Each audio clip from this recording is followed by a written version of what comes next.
ചരിത്രത്തിലെ അസാധാരണമായ തെരഞ്ഞെടുപ്പിനൊടുവിൽ ഓം ബിർള ലോക്സഭാ സ്പീക്കർ പ്രതിപക്ഷവുമായുള്ള സമവായത്തിലൂടെ സ്പീക്കറെ തീരുമാനിക്കുന്ന കീഴ്വഴക്കം തെറ്റിയതോടെയാണ് ഇത്തവണ തെരഞ്ഞെടുപ്പ് വേണ്ടിവന്നത്. പ്രതിപക്ഷത്തെ കൊടിക്കുന്നിൽ സുരേഷിനെ ശബ്ദവോട്ടിൽ മറികടന്നാണ് ചുമതലയേറ്റത്.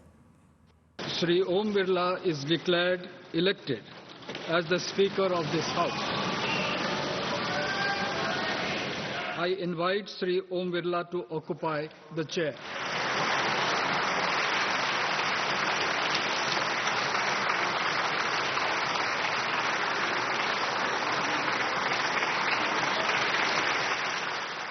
കീഴ്വഴക്കങ്ങൾ ലംഘിക്കപ്പെട്ട മത്സരമായിരുന്നുവെങ്കിലും കീഴ്വഴക്കങ്ങൾ പാലിച്ചായിരുന്നു സ്ഥാനാരോഹണം. പ്രധാനമന്ത്രി നരേന്ദ്രമോദി, പ്രതിപക്ഷ നേതാവ് രാഹുൽ ഗാന്ധി, പാർലമെന്ററി കാര്യമന്ത്രി കിരൺ റിജിജു എന്നിവർ ചേർന്ന് ബിർളയെ ഡയസിലേക്ക് ആനയിച്ചു.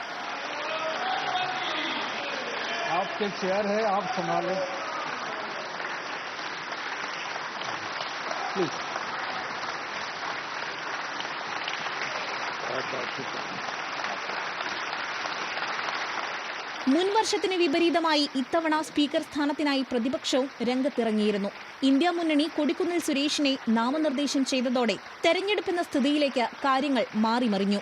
എന്നാൽ ബിർളയ്ക്കെതിരെ കൊടിക്കുന്നിൽ പത്രിക സമർപ്പിച്ചെങ്കിലും പ്രതിപക്ഷം വോട്ടെടുപ്പ് ആവശ്യപ്പെട്ടില്ല. ഇരു സ്ഥാനാർത്ഥികൾക്കുമായി 6 പ്രമേയങ്ങൾ ലോക്സഭയിൽ അവതരിപ്പിച്ചിരുന്നു.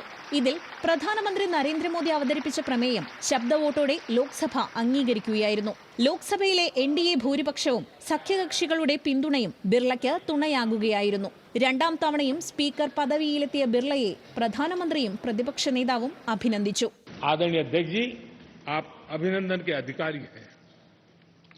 मुझे विश्वास है आदरणीय अध्यक्ष जी, आप तो सफल होने ही वाले हैं, लेकिन आपकी अध्यक्षता में यह 18वीं लोकसभा भी बहुत सफलतापूर्वक देश के नागरिकों के सपनों को पूर्ण करेगी।